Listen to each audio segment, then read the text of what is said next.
Hello, my name is Mark Melstein, and I'm Director of the Center for Sustainable Global Enterprise at the Cornell University S.C. Johnson College of Business. For nearly 2 decades, the center has been conducting applied research and teaching on growth opportunities companies pursue through competitive strategies that address the world's most pressing social and environmental challenges. I want to welcome all of you and thank you for joining us for the 6th Annual Cornell Business Impact Symposium. Today is the first of 4 panels that will take place this week. The symposium will culminate on Saturday with the finals of the first Cornell Impact Investing competition, for which we hope you will join us. CBIS is only possible because of the hard work of a lot of people who deserve recognition. First, thank you to all the students from the 7 graduate and undergraduate clubs that collaborate with the center to organize CBIS. Also, thanks to my center colleagues Monica Tunar and Sophia Abdulhamid for all their efforts that make this possible each year. Additionally, we want to thank eCornell for enabling us to hold this event virtually for the 2nd year in a row. Finally, I want to thank Corning for their sponsorship of this year's event. I want to remind everyone that you can use the chat function at any time to post questions that you may have for our panel throughout the session. And with that, I want to turn it over to Jenna Winokur and Valentina Shu, co-presidents of Social Enterprise at Cornell, who will introduce tonight's session. Wonderful. Thank you so much, Mark. So thank you everyone for coming. Welcome to our panel. My name is Jenna Winokur. I'm a senior studying social entrepreneurship and innovation, and I'm the current co-president of Social Enterprise at Cornell.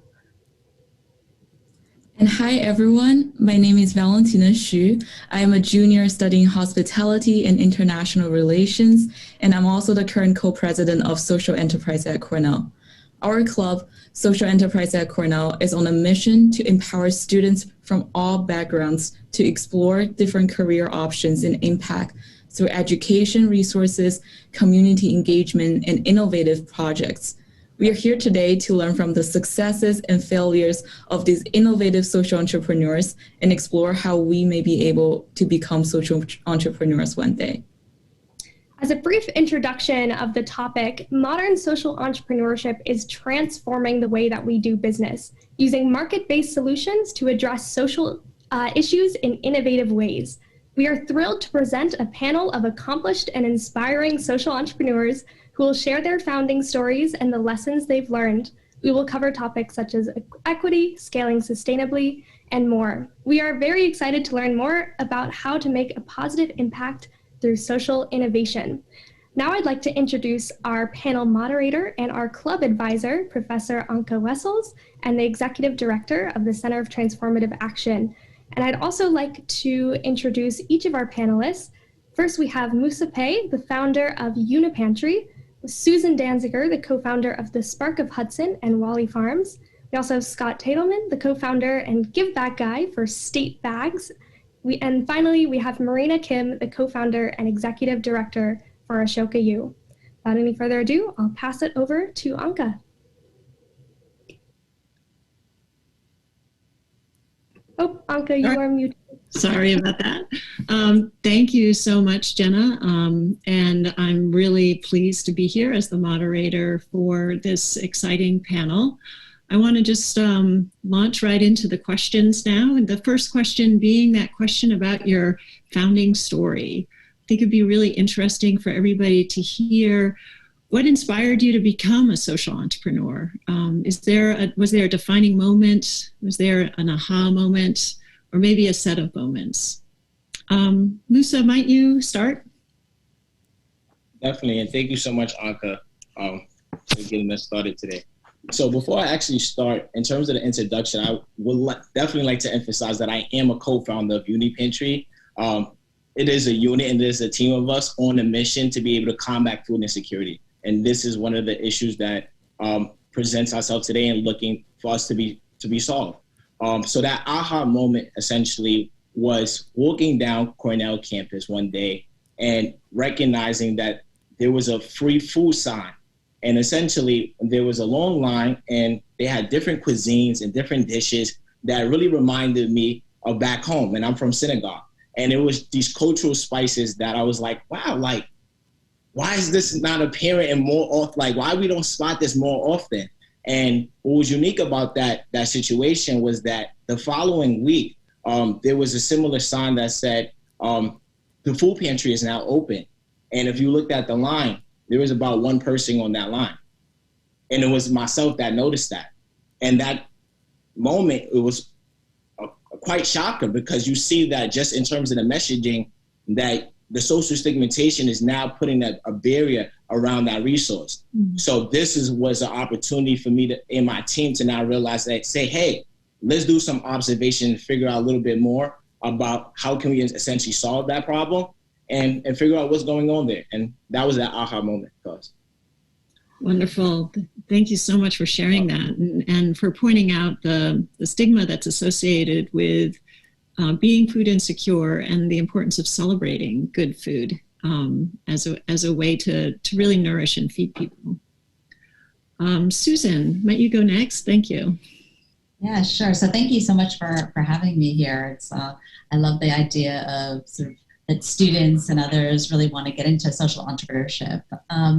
So I suppose my aha moment for the Spark of Hudson, which is a community learning center in Hudson, New York, probably came from one of the community meetings I had. And I asked, there's a South Asian woman, and I asked her, so how can I help your community?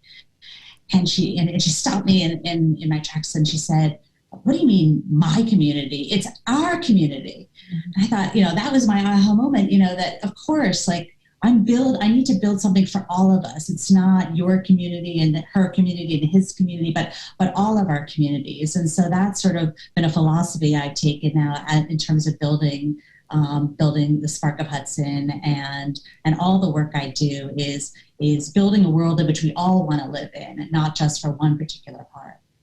Yeah. Thank you so much. That's such an important point that, right, all of us are creating the world that we wish to live in for everyone. And also this notion that we're all better off if we're all better off, right? Yeah, thank you. Scott, I'm going to turn it to you now. Hi. Thanks for having me. This is very cool, considering I was far from going to Cornell when I was a college student. This is the closest I might get. So my dad actually was a social entrepreneur before that was even a term. So he built a family business from like a very mom and pop shop to like kind of revolutionizing an entire industry. And his business grew really fast.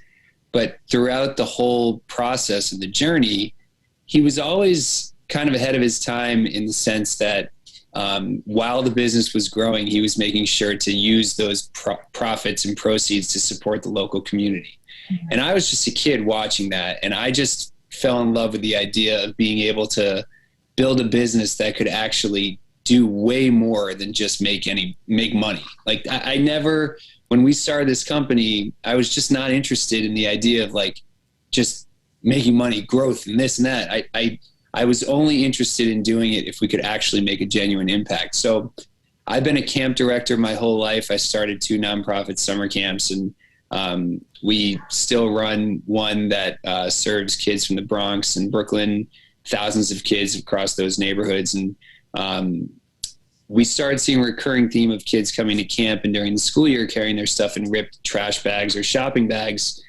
And that was our aha moment of like, there are all these companies that are doing great work for kids overseas through 1-for-1 models and portion of proceeds or whatever, but there weren't a lot of companies that were focusing on kids here in our own backyard that were needing a lot of help. And whether those were new backpacks for school or positive role models or unique experiences or whatever it is. And so when we started this for-profit business, I said, we're not going to be just about making stuff and trying to make money. Like that's not what I'm about, and that's not what we're going to be about. We're going to be about really impacting the world in a way that is different and that listens and that kind of gravitates to the needs of the people and communities and kids and families that we're built to serve. So, I don't really call myself an entrepreneur very much because I think there's a kind of a connection to like growth and profits and all that stuff. And honestly, it doesn't interest me. What interests me is the impact that can be made through the power of business. Yeah. Oh, that's such a great point about businesses really, that the purpose for business is to create communities that really work for everyone, right? And the role that business plays in creating a really thriving community and taking care of our neighbors, right? All right. So Marina, what's your origin story?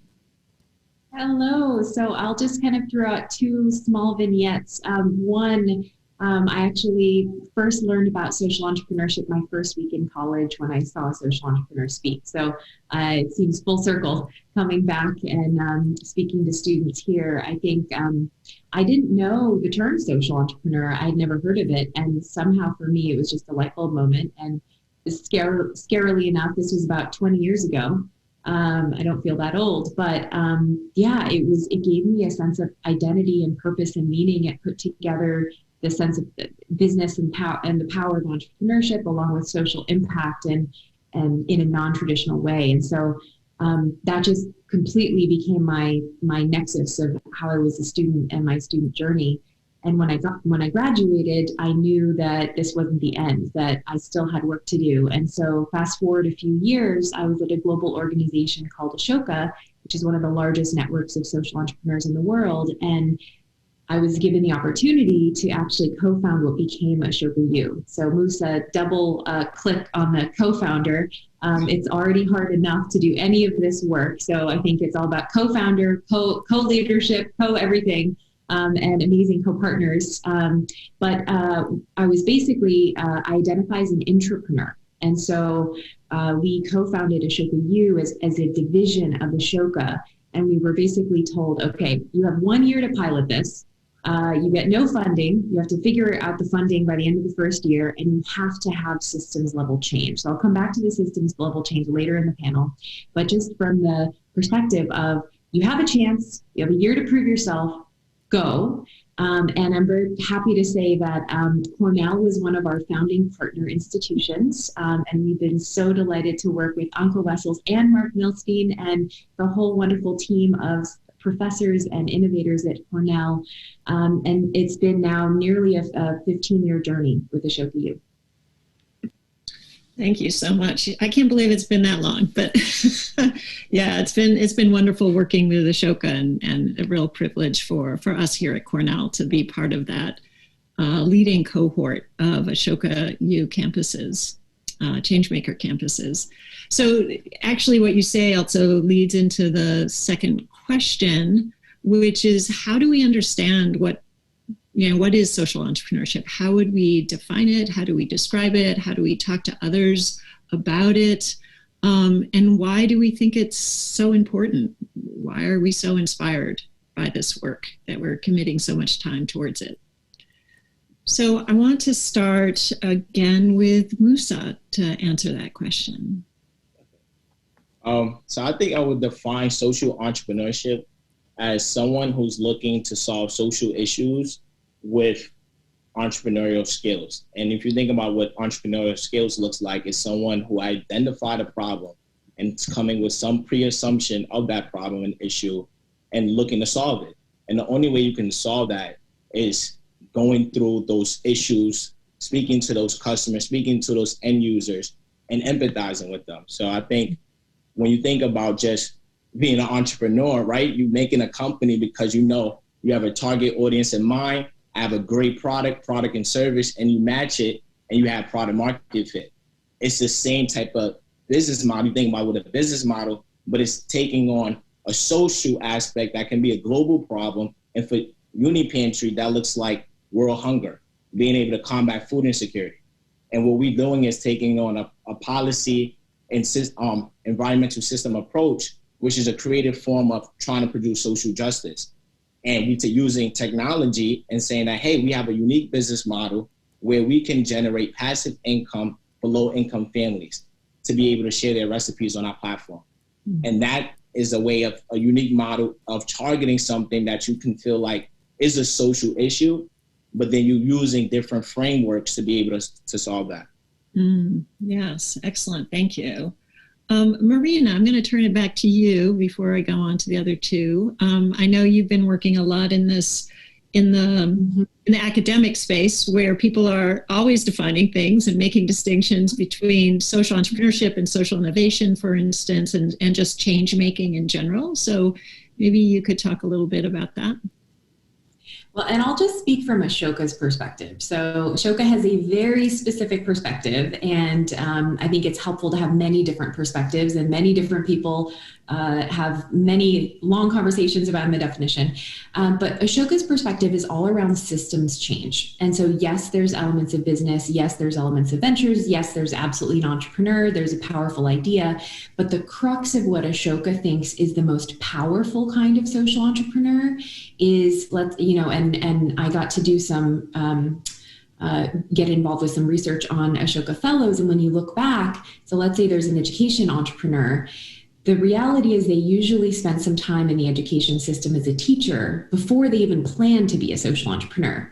And so in the case of many Ashoka Fellows, there's a deep understanding of both the problem that they have lived experience of themselves or a community that they've gotten to know, but also just what's the system, like what is and what isn't currently working in, whether it's the education system, the healthcare system, environment. I mean, there's so many things to fix, but I think before you jump in for a solution, it is helpful to have a deep immersion into the system and the status quo as it is, and then figure out how to use that understanding to change the power systems and work with the power players to be part of that change process. Yeah, absolutely. Scott, I know you were saying that you don't normally call yourself an entrepreneur, so I'm wondering, how do you understand the work that you're doing, and how would you describe what you're doing? Sorry, my mom's calling me. This is the typical 6 o'clock call from the grandma.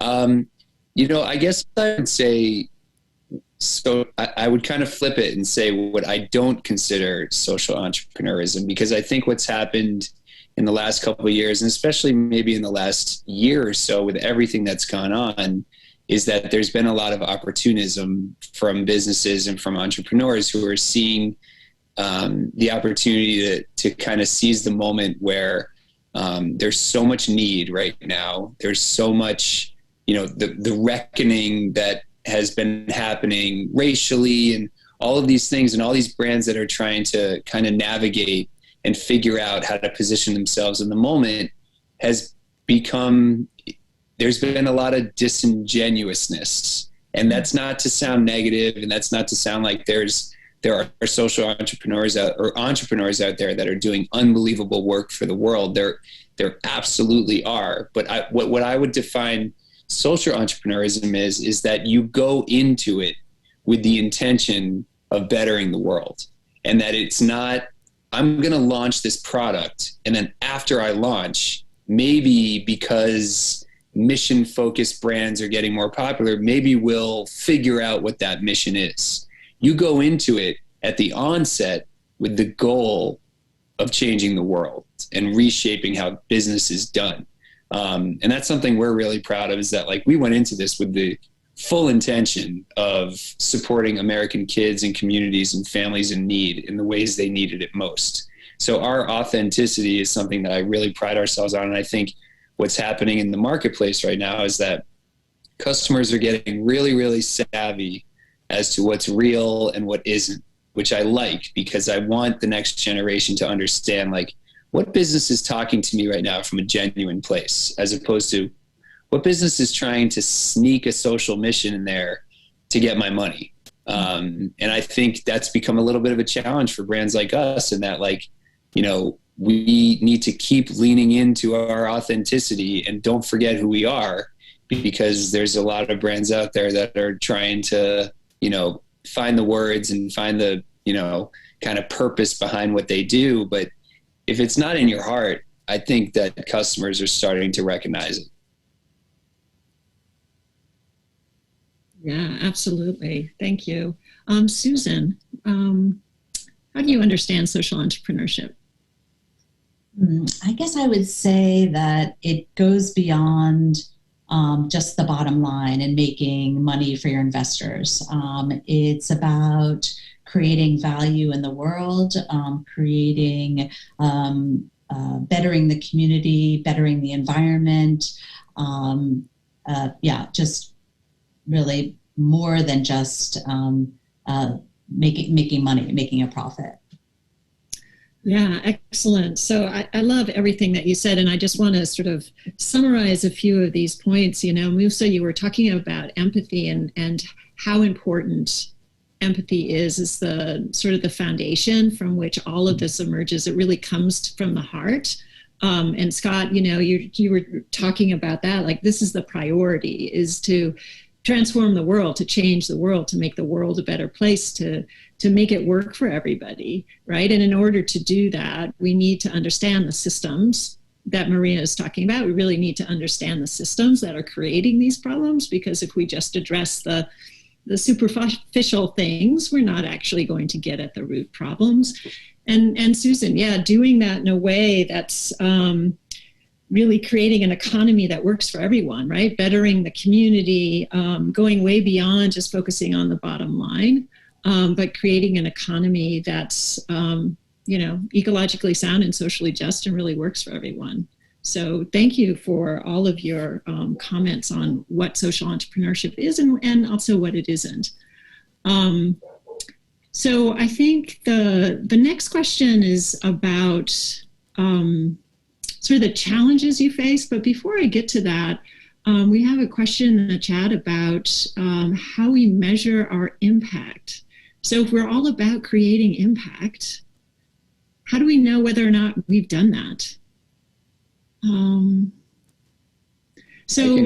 can take Scott, a shot at that. Why don't you go ahead? So I think one of the best lessons I've learned from being in this position and having this business and this nonprofit and for-profit is that,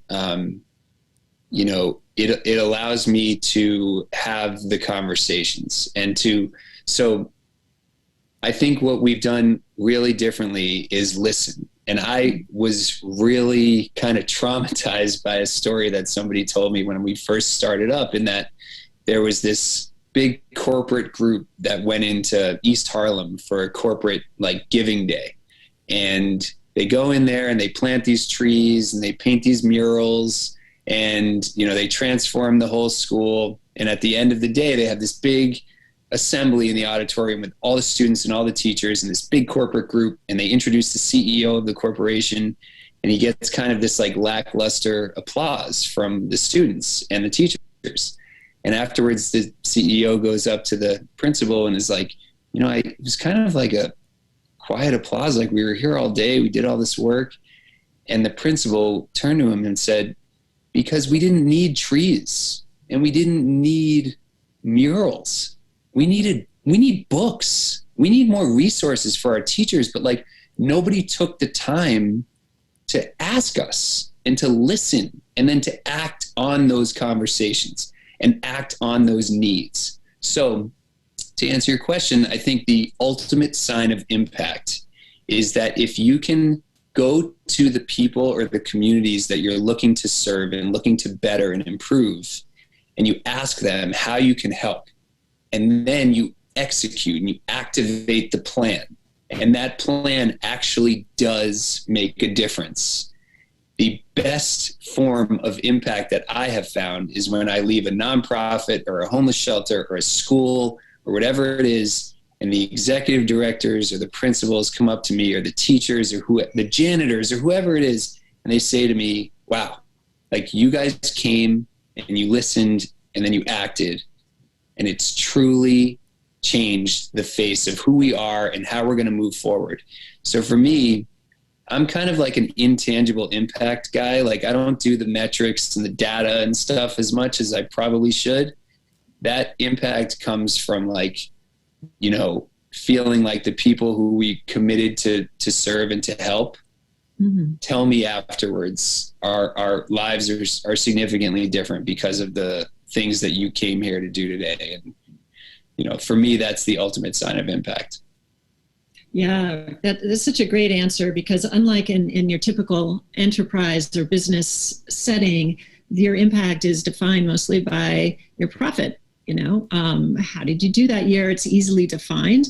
But in our space, in the space of social entrepreneurship, when we're talking about social impact, that's more difficult to define. And it really depends a lot on what the goals are of the people, right? Like you're saying, Scott. So I'm wondering if others have a quick response to that question. We're also getting a few other questions in the chat that I'd like to get to, but how do you understand social impact, or how might you measure it? So Susan, do you? Yeah, sure. So, I mean, I have to say I agree with Scott there, because for us, it's about the stories that are coming out, the stories of the impact. So one of the projects we've been working on is Hudson Up, which is the first small city UBI pilot. And how we're measuring it, we have a researcher working on it, but it's really all about the stories. You know, how does basic income that each of the participants are receiving, how is it affecting their lives? You know, one woman is able to leave a domestically abused relationship. Another was able to stay home with her sick husband. Another was able to buy a car that broke down and she can go to work. So all of those stories is the way we measure impact and show that we're making a difference. Right, making a difference in people's lives. So one of the questions that's in the chat really speaks to the next question that we were planning on asking, which is the way it's described here is, what are the greatest pitfalls around social entrepreneurship? The question we had sort of drafted was, what are the biggest challenges that you've faced? So Marina, why don't we start with you? For me, the biggest challenge was transitioning from student mode, where you can move really fast, ideas are plentiful, there's a sense of urgency and impatience, and honestly, all you need is resources and a bit more experience, and then you can pretty much do anything. At least that's what I thought. I think the reality is the world and systems are very entrenched, and the more you learn about systems and politics and organizations and change and scale, the more you learn how hard it can be to really have change. And so maybe even just tying into what I was going to say in terms of the impact question, I think the impact is not always what you think it will be when you start a specific journey. And the more you learn, the more you realize just how complex things really are. So for me, I'd say the biggest challenge has been a sense of patience. And so especially with Ashoka's lens of changing systems, I actually sometimes wish we could do like a nice, we really were thinking about how can we play a transformational role in an entire sector like higher education? How can we partner alongside with amazing higher education institutions like Cornell and many others? And how can we support a massive change process of cultures and values and norms to support a generation of students to graduate with a whole new set of mindsets and skills? And so, when I was in my mid-20s, when we were getting going, I was like, oh, this will be a few-year project. And so I laugh nearly 15 years later, and we still have decades more to do. And so I think it's, for me, just, to anyone who's early in their career, if you're going to do something really big, take a long-term approach and be patient. Change takes time to have real systems change and to have real deep and long-term change. And otherwise, scope yourself so that whatever you do well. So if you're only planning to be in something for a year or two, do not commit to something that is a 10-year project. So I think just be responsible, but also be patient. Yes, thank you. So I want to turn it to Musa, since he is a student, and I know that you just bring so much heart and idealism into the work. So I'm wondering, what have you found so far to be the biggest challenges associated with your trying to get Unipantry off the ground? I think, just to kind of emphasize what Maria said just now, I feel like it's really understanding the issue that you're trying to solve and understanding that patience is key, right? Especially solving, trying to create social change is going to take a few pivots, right? And what I mean by pivot within any startup is like understanding that what you had to start with isn't probably the right product, right? And when you better understand that, when you empathize and when you're hearing the current solutions that's actually utilized to to solve these issues, then you'll better understand the picture in mind, right? And I think for Uni Pantry, we had several turning points in terms of understanding, okay, from the business model to the entity model, and to understanding what the social entrepreneurship looks like, and then better understanding, okay, these are the several resources that can be utilized to solve this. And then it was just taking a step into those meetings, right? And just saying that, for example, speaking to Chris Kai Jones that works with a Cornell Cooperative Extension, his day-to-day role is working with federal funding programs, right, to combat these issues. So when we sit in these discussions and you hear, oh, this is what they're doing, and this process would take maybe some time, then you could kind of realize and say, hey, like, maybe the roadmap should change a little bit. Maybe let's make it more loose, right? Because this is the work that you need to do to make change happen. I feel like, yeah, it's definitely, if you want it, like you want it, it's all about facing adversity. I feel like for the social entrepreneur, like you said, there's no definition for it. It's not a job term for it, right? So it's like you coming in with all stakes saying that I want to solve a unique problem, and then understanding that, hey, like, I'm going to do anything to kind of solve that. I'm going to execute, and come in with that mindset. Yeah, absolutely. And so what you're both saying about, like, once you start looking at, because social entrepreneurs are by definition also collaborative and learning from others, and learning what's going on in the community, listening to people, it does take time, and then it also gets messy and confusing. And, you know, so when, like you're saying, Musa, that importance of being flexible is essential, of listening and responding, and listening and responding. And you don't just ride in with the solution and say, okay, I figured it out, right? You know, it's a matter of everybody trying to figure it out together. Susan, I'm wondering if you have a response to this question in terms of the greatest challenges or pitfalls that you've faced.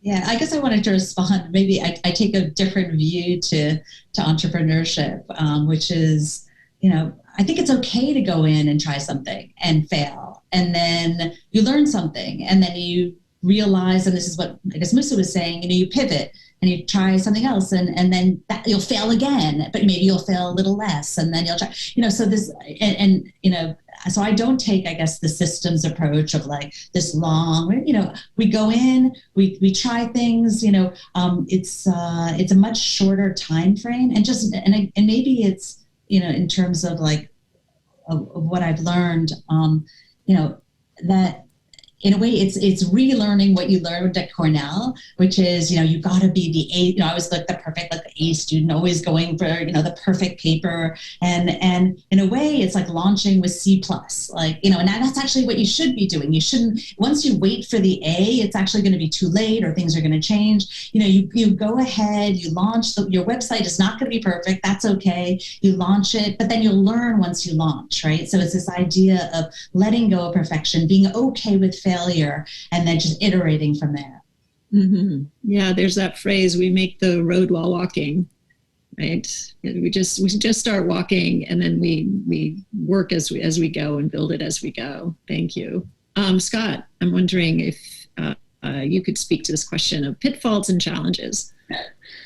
Endless. But I will say, to your point, social entrepreneurs by trade are, and I'm going to fill in a different word, are bleeding hearts. So I think, you know, if you go into this kind of similar to nonprofit directors that just like their hearts are always just like giving and giving and giving, it's a similar thing. And so what I have struggled with is like my empathy levels are like through the roof, almost to the point where when things are challenging in the world, in this country, in my city or whatever, it's really hard to sit back and try and figure out a way not to solve all of those issues. You know, you watch the news one night and you literally, your head is going to explode. So I think you have to find a way to kind of taper, you know, or not even taper down, but just kind of use that empathy to continue driving you to keep doing good work. And to realize that you're not going to do everything that you want to do. Because of budget, because of bandwidth, because of time and energy and families. And, you know, my son's sitting right next to me right now. And so it's a struggle when your mindset is going into this kind of endeavor that you are going to positively impact the world, but realizing you can't do it all. And I'm watching my, 8-year-old daughter now have levels of empathy that I have. And I'm just like looking at her like quietly, like, oh man, she's going to be in for it. Just like me, like, all these big problems in the world are going to affect her heart and affect her, how she moves through her years, just like it has me. And I think, if you can use it as fuel to give and to do more and more and more, you'll be in a good place. Just remember, you can't do everything. Yeah, absolutely. And that, we are human beings, and having empathy is very natural to us, right? And I think it's something that gives us a sense of purpose and belonging when we can express that, right? That empathy and that wanting to contribute to others is so important to who we are as humans. There's some questions in the chat around sort of the distinction between your typical nonprofit, a social enterprise that might be a nonprofit, a social enterprise that's a for-profit, and what does financial viability look like for a social enterprise, why one might choose one legal structure over the other. And I'm wondering, Scott, I know you just spoke, but you also have had nonprofit. The camps, I assume, were nonprofits, and yes, now have started this for-profit. So could you maybe talk a little bit about that? Yeah, well, I mean, the for-profit kind of happened by accident. I started 2 nonprofit summer camps, and it just became something that I was bent on doing. And then I started my own nonprofit that would serve all those kids. And then as things kind of progressed, I realized, like, we could do more in a different way, supporting these kids and similar kids in communities across the country. And it is a different mindset for sure to, try and raise funds for your nonprofit to get the work done that you need to get done versus selling products. For us, it's backpacks and fanny packs and tote bags and luggage and all that stuff. And so, you certainly go about it in a different way, and it is fueled in a different way.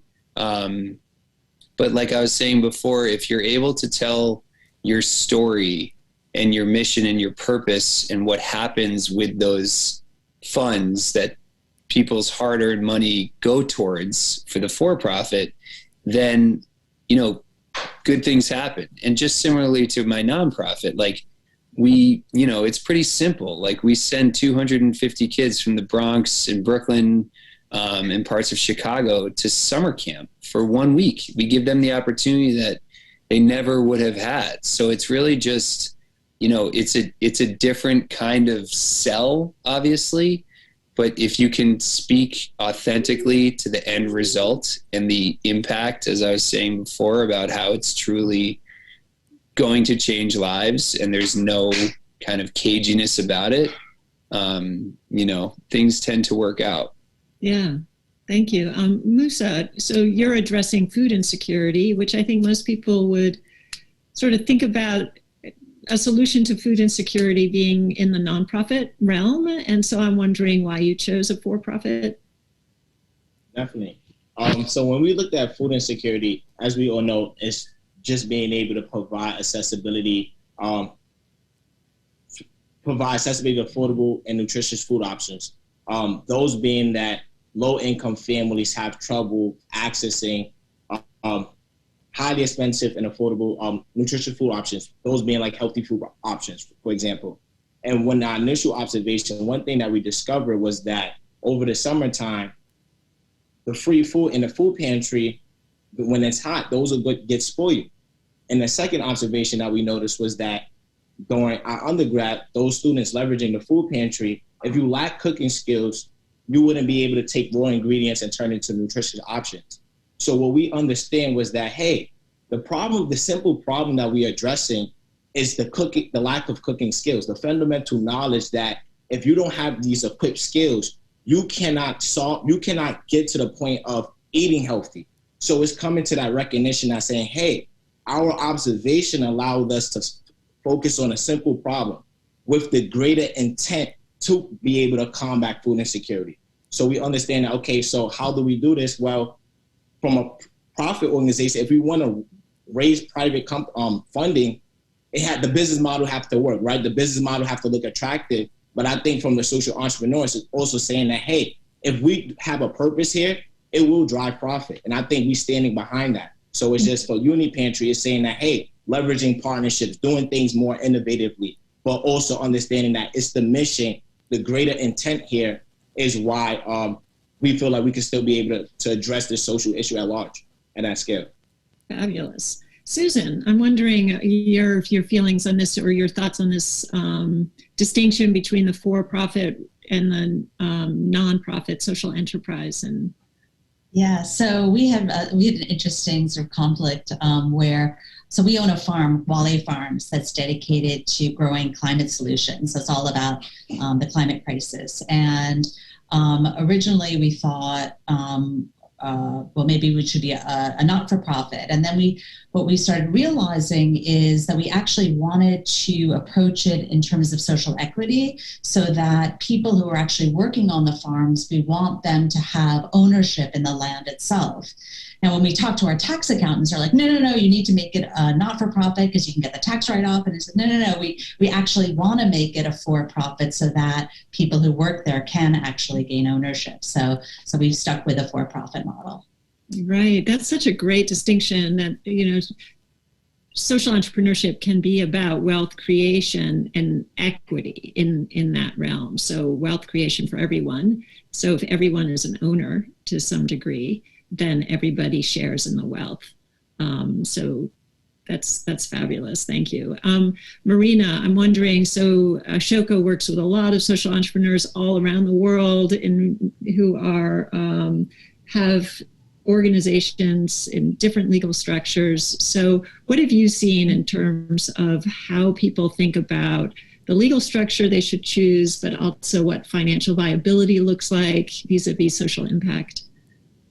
Yeah, so I personally think that they're all moving closer and closer together. We're seeing a lot of nonprofit leaders who are very smart about basically operating a business and charging for things and having 50% or more of their budget coming from fees for service or, doing work that creates value that they charge for. And I actually think a lot of nonprofit leaders are increasingly sophisticated and innovative and entrepreneurial. And so for me, the biggest point is that I don't think there's as big a distinction. And similarly, I actually think there's a lot of for-profits that are doing incredible social good work that are transforming companies into organizations that people who would historically have wanted to go into the nonprofit sector are like, oh, I can actually go into the for-profit sector.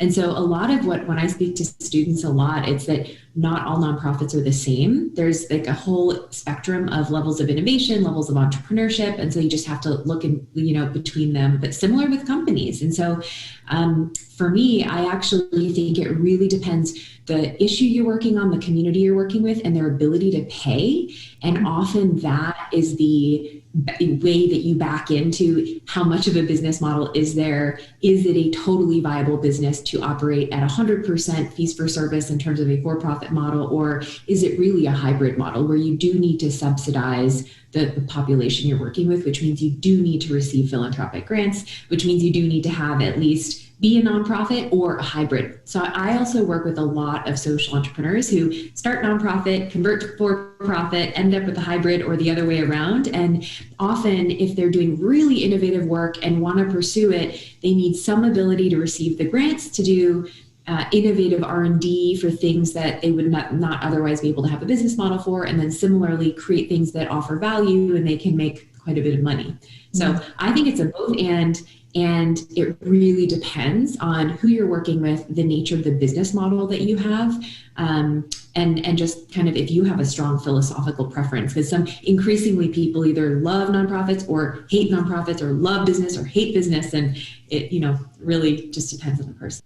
Yeah, absolutely. And it's really about making your revenue model work and figuring out which legal structure will support your revenue model, pretty much. And you were just reminding me of a quick story from students at Stanford who created an incubator, a baby incubator that could be used in communities with limited access or no access to electricity. They called it Embrace. And just quickly, they started with a nonprofit structure because they wanted to make this incubator available to people who couldn't afford to buy it. But then they ended up spending so much time pursuing grants and donations that they needed to actually work on the research and development of their idea.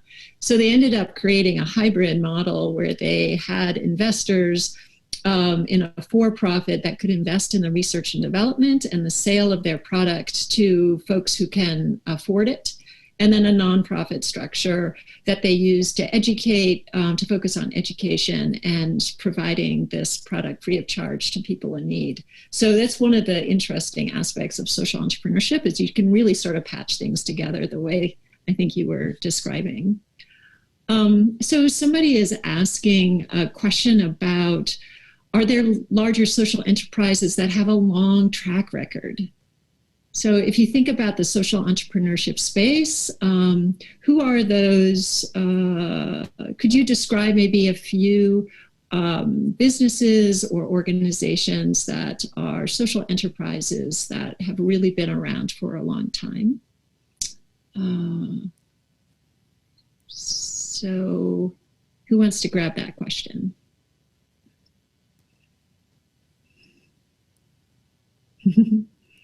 Marina, maybe you could start. Yeah, no, I saw Musa and Susan went, but so I was just going to mention that first of all, it depends what you mean by long time. But in terms of what first came to mind is that even the term, so Ashoka, the organization that I work with, has been around for just over 40 years. It was created in the early 1980s, and it created, our founder, Bill Drayton, created the term social entrepreneur, and he popularized it. And so first of all, I think the part of the point is that he gave a name and an identity and a formalization to something that already existed. So my short answer is actually that there have been many, many, many social entrepreneurs throughout history who just didn't have any awards, designations, titles, or were able to put it in their email signature because it was 1800 and they didn't know that's what they were. And so I actually think that if you look at who has fundamentally been disruptive and integrated social and economic value and who's kind of left a pretty big legacy, there's just many, many people throughout history. But Ashoka's been around for 40 years, and so we have over 4,000 Ashoka fellows who've gone through a very rigorous process. And again, I've kind of been drumming the beat around systems change. Ashoka has a very strong perspective on that, and so all 4,000 of our Ashoka fellows are transforming the health system, the education system, environment, democracy, you name it. And that doesn't mean that they're the only social entrepreneurs. It's just one way to think about it. And many of the social entrepreneurs in our network have been around for 10, 20, 30 years, up to 40 years since we started using that term. Wonderful. Great. Musa, did you have a response to that question? Yes, I do. So one company that comes to mind is a company called Imperfect Foods, and they actually just raised their Series D, and they've been around for since I guess 2007, I believe. And essentially their concept is, as we all know, that in the retail space, there's a lot of food wastage. Why? Because of labeling issues, right?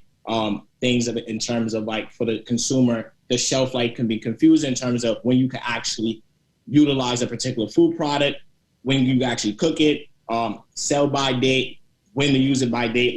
That can be confusing for a customer, and that tends to cause a lot of food wastage. And that company concept is essentially saying that, hey, we want to restore that potentially that imperfect food option, that presentation that doesn't look so appealing to buy in store. And we want to take those and still provide a delivery service for those ingredients to families in need and provide them a cheaper option. So there's a benefit in terms of creating lower pricing and still being able to minimize food wastage. So that's a company that comes to mind. Tom's is another one that, as we all know, Tom's come to mind as well. But just being able to provide a model that's sustainable and giving back is. Fabulous. Perfect. Susan. Oh, no, I think both Musa and Marina covered it. Yeah. Okay, great. Scott, did you have anything to add to that question? Well, I'd be remiss not to mention Tom's. I mean, Musa mentioned it, which was that they were definitely inspiration for us. I remember reading the book Start Something That Matters at the onset of us creating state bags. But I will say a lot of imperfections and a lot of critiques to their giving model for sure, but they did a lot of and have done a ton of great work. But I think where I tried to go is like, okay, this is one way of doing it. Let's blow this out of the water.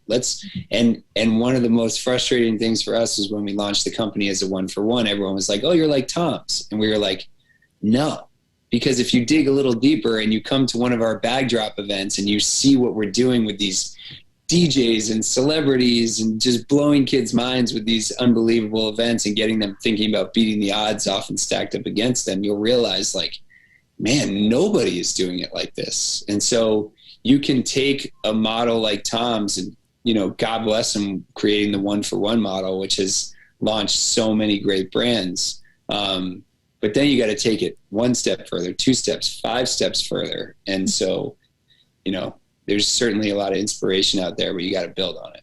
Right. Building on what others are doing. That brings me to one of the other questions, and it might also lead us into the last sort of question that we had designed for you all. So the question in the chat is about the importance of coalition building and collaboration in social entrepreneurship. If we're all about creating social change and social impact, we're doing that with others, right? So I think the question is whether or not you all could speak to how coalition building and collaboration has been important in your work. And then the final question that we have for the panel is sort of recommendations that you would make for students who would like to do this work or develop the skills. And so I see the tie-in there in terms of what kind of skills or training students might need in order to do this work. So first, starting with this question of collaboration and coalition building, how have you seen it show up in your work? I can take that one. Sure. So we've been really, really fortunate to have some unbelievable collaborations and partnership moments, even from the first year we launched in 2013. We have worked with Beyonce and Chance the Rapper and President Obama's My Brother's Keeper initiative and Jessica Alba's Honest Company and Star Wars. And like, really the list has been kind of mind-blowing for us. And at the risk of name dropping, which is certainly not what I do not want to come across as doing, I'm bringing it up because all of those celebrities and brands actually ended up coming to us. And I believe the reason why was because once they dug deeper into what we were doing on the giving side, they realized that it was real and that we had a genuine love for it and an intention behind it. So when we partnered with them, it not only like transformed us as a brand, because, you know, the press all of a sudden talks about you and retailers are reaching out and things completely changed for us, but we were able to make an even bigger impact because for us, when we're able to sell more, we're able to do more and give more. So there's certainly has been many opportunities that were not right for us that we had to really kind of figure out how we wanted to either turn it down or pursue it or whatever. But, you know, the ones that we have decided on doing were those that, number one, we're going to fuel our giving efforts and we're going to get us out there in a broader scale. But also we're going to be okay with us, like, you know, kind of taking a stand on some things. So we've had some corporate partnerships where, you know, we would have to say, listen, like, we're going to talk about, this was in 2016, we're going to talk about Black Lives Matter. We're going to talk about Colin Kaepernick's national anthem stance. We're going to talk about mass incarceration, the Flint water crisis. we're not going to shy away from these issues because that's who we are. And if you're not comfortable with us kind of doing that, then maybe this isn't right for us and it's not right for you. And it's certainly, as a small brand, that's a scary thing to do with such an incredible opportunity with a bigger audience and all that stuff. But again, it comes back to authenticity. And, you know, if you're going to all of a sudden push out a partnership that people are going to be like, that's not right for them, that's not who they are, then you lose all your credibility with your customers and your followers and fans and all that. And so it's definitely a tricky line to walk, but if you can walk it right, it'll do remarkable things for your brand. Well, thank you. So we have 2 minutes left, and I do want to ask this question about sort of what would you recommend to young people or to anybody who wants to enter into this space? So key recommendations. And Susan, I'm going to go to you. Yeah. So I would say if you have an idea of what you want to do, just do it. Just go for it. Trust your gut. You're going to get advice from so many different people, from academic advisors, from potential investors. But at the end of the day, this is going to be your show. Absolutely collaborate with different community organizations. That's how we kind of took to the next level, is we listened to tons of people. But at the end of the day, just start something. You know, there's only so much research you can do, and you'll learn by doing. And it's okay to fail, and then you iterate again and you fail again and just keep going, because eventually you'll get it. Great. Thank you. Musa, what do you think? I think Susan hit it on the top. I would just say, like, just stay persistent, and then just keep yourself motivated. If you stay self-motivated and you know you're doing it for a mission, then the end result will come, and then you'll love the process. Like, it's almost in a sense of fall in love with that process. Just being able to stay self-motivated and just execute on it. Wonderful. Marina, I'm going to give you the last word, and then we're going to wrap it up. Okay, well, I'm going to do a two-part. So the first of which is, and maybe it's heresy to say on a social entrepreneurship panel, but it is totally okay to not be a founder. I actually think the social sector needs more people who are really good at whatever they do, working to advance social and economic and environmental solutions. And so I actually think, just know, are you a COO? Are you a marketing, diva? Are you like the best at finance? Like, that's totally great. Every organization needs amazing entrepreneurial leaders. We do not need every single person to be a founder. And that is okay. You can still be a leader and you can still feel great about yourself. 2, I think that networking is by far the most important thing. And what I mean by networking is actually building role models who become lifelong journeyers with you. And specifically, I mean, don't go just for the rock star people that you want to be in 15, 20 years. I actually think that the people 3 to 5 to 7 to 10 years ahead of you, the grad students if you're an undergrad, the senior if you're a junior, the people who are just a few years ahead of you, I think of them as kind of close peers or near peers, rather than, and just redefine mentoring and just stay in touch with a lot of people who inspire you, because they will become your funding partners, your co-founders, your team members, your lifelong friends, and they will all be doing interesting things. And that will be honestly both the best emotional gift for you, but also the most strategic gift to yourself as a future. Wonderful. That's perfect. I want to thank all of you for being on this panel and providing your insights. I think it's been a fabulous discussion. And I want to also thank everybody who submitted questions. Those are really stimulating questions. I'm going to turn it over now to Mark Milstein to finish this up. Thanks, Anka. I agree. That was fantastic, folks. Thank you very much. Really interesting discussion. It's such an exciting space to be in. I want to thank Marina and Musa, Scott, Susan, and Anka for joining us today, doing such a great job with the panel. I hope all of you will join us for our next CBIS session, which is 8 p.m. Eastern Daylight Time on April 14th, when we'll be discussing innovating for food and agriculture, resilience in the age of climate change. Until then, stay safe. Thank you, everyone. Goodbye.